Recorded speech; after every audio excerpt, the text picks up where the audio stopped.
اعوذ باللہ من الشیطان الرجیم، بسم اللہ الرحمن الرحیم۔ الحمد للہ رب العالمین والصلاة والسلام علی سید المرسلین و خاتم النبیین، اما بعد۔ صحیح بخاری، باب کتاب الزکوٰۃ، حدیث نمبر 1469۔ اردو ترجمہ۔ سوال سے بچنے کا بیان۔ ہم سے عبداللہ بن یوسف نے بیان کیا، کہا کہ ہمیں امام مالک نے ابن شہاب سے خبر دی، انہیں عطا بن یزید لیثی نے اور انہیں ابو سعید خدری رضی اللہ عنہ نے کہ انصار کے کچھ لوگوں نے رسول اللہ صلی اللہ علیہ وسلم سے سوال کیا تو آپ نے انہیں دیا، پھر انہوں نے سوال کیا اور آپ صلی اللہ علیہ وسلم نے پھر دیا، یہاں تک کہ جو مال آپ کے پاس تھا اب وہ ختم ہو گیا۔ پھر آپ صلی اللہ علیہ وسلم نے فرمایا کہ اگر میرے پاس جو مال و دولت ہو تو میں اسے بچا کر نہیں رکھوں گا، مگر جو شخص سوال کرنے سے بچتا ہے تو اللہ تعالیٰ بھی اسے سوال کرنے سے محفوظ ہی رکھتا ہے، اور جو شخص بے نیازی برتتا ہے تو اللہ تعالیٰ اسے بے نیاز بنا دیتا ہے، اور جو شخص اپنے اوپر زور ڈال کر بھی صبر کرتا ہے تو اللہ تعالیٰ بھی اسے صبر و استقلال دے دیتا ہے، اور کسی کو بھی صبر سے زیادہ بہتر اور اس سے زیادہ بے پایاں خیر نہیں ملی۔ صبر تمام نعمتوں سے بڑھ کر ہے۔ حدیث نمبر 1470۔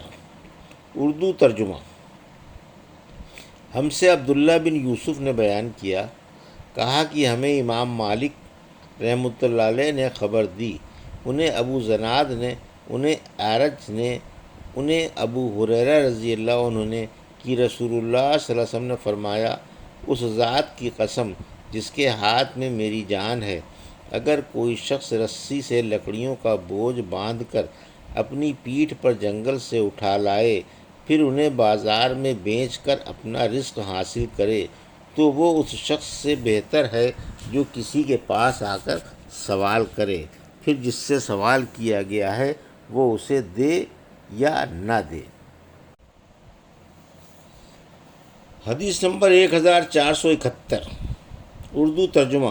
ہم سے موسیٰ بن اسماعیل نے بیان کیا، کہا کہ ہم سے وہیب نے بیان کیا، کہا کہ ہم سے حشام بن عروہ نے بیان کیا، ان سے ان کے والد نے، ان سے زبیر بن عوام نے کہ نبی کریم صلی اللہ علیہ وسلم نے فرمایا، تم میں سے کوئی بھی اگر ضرورت مند ہو تو اپنی رسی لے کر آئے اور لکڑیوں کا گٹھا باندھ کر اپنی پیٹھ پر لائے اور اسے بیچے، اس طرح اللہ تعالیٰ اس کی عزت کو محفوظ رکھ لے تو یہ اس سے اچھا ہے کہ وہ لوگوں سے سوال کرتا پھرے، اسے وہ دیں یا نہ دیں۔ حدیث نمبر 1472۔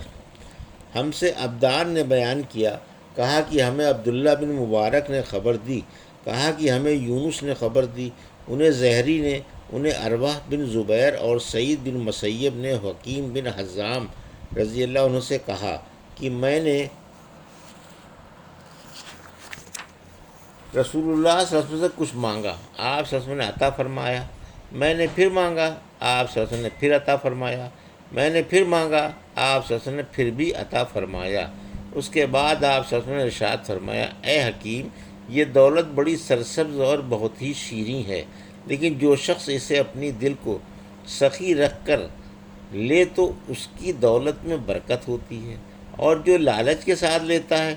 تو اس کی دولت میں کچھ بھی برکت نہیں ہوگی۔ اس کا حال اس شخص جیسا ہوگا جو کھاتا ہے لیکن آسودہ نہیں ہوتا۔ یاد رکھو، اوپر کا ہاتھ نیچے کے ہاتھ سے بہتر ہے۔ حکیم بن حزام رضی اللہ عنہ نے کہا کہ میں نے عرض کی، اس ذات کی قسم جس نے آپ کو سچائی کے ساتھ مبعوث کیا ہے،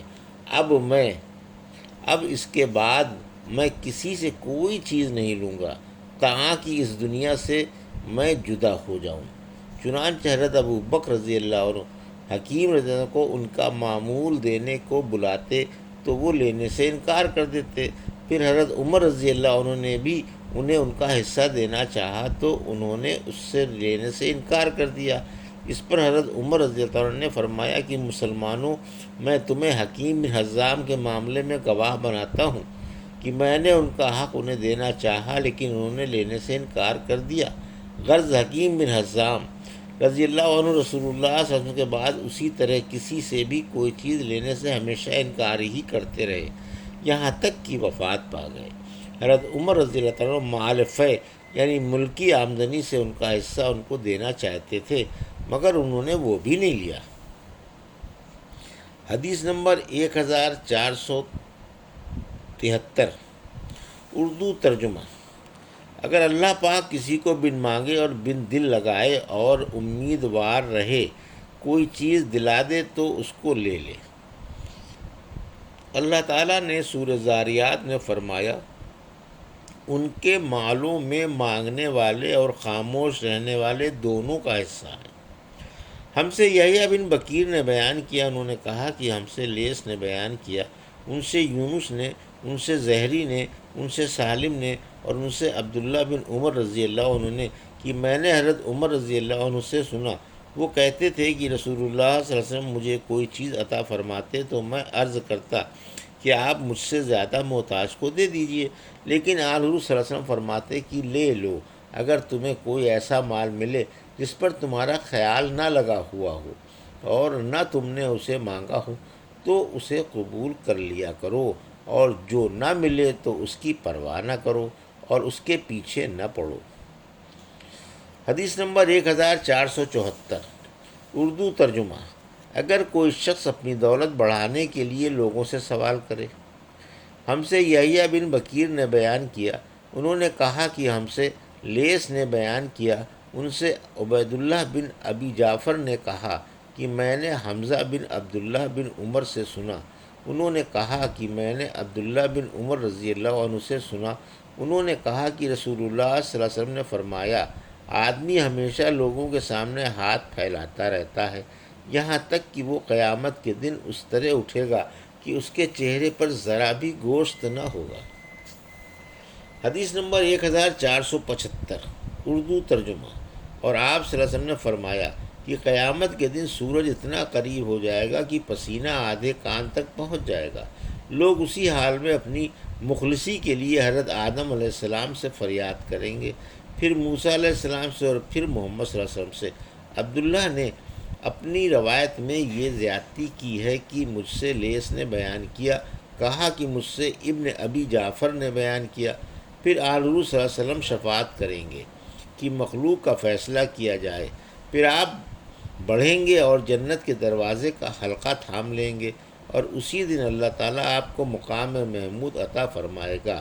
جس کی تمام اہل محشر تعریف کریں گے۔ اور معلّہ بن اسد نے کہا کہ ہم سے وہیب نے نعمان بن راشد سے بیان کیا، ان سے زہری کے بھائی عبداللہ بن مسلم نے، ان سے حمزہ بن عبداللہ نے، اور انہوں نے عبداللہ بن عمر رضی اللہ عنہ سے سنا، انہوں نے آن حضرت صلی اللہ علیہ وسلم سے پھر اتنی ہی حدیث بیان کی جو سوال کے باب میں ہے۔ یہ تھی صحیح بخاری باب کتاب الزکوٰۃ کی حدیث نمبر 1469 سے 1475 کا اردو ترجمہ جو ابھی آپ نے سماعت فرمایا۔ اللہ سے دعا ہے کہ اللہ ہمیں ان حدیثوں کی صحیح سمجھ عطا فرما اور ان پر عمل کرنے کی توفیق عطا فرما، آمین یا رب العالمین۔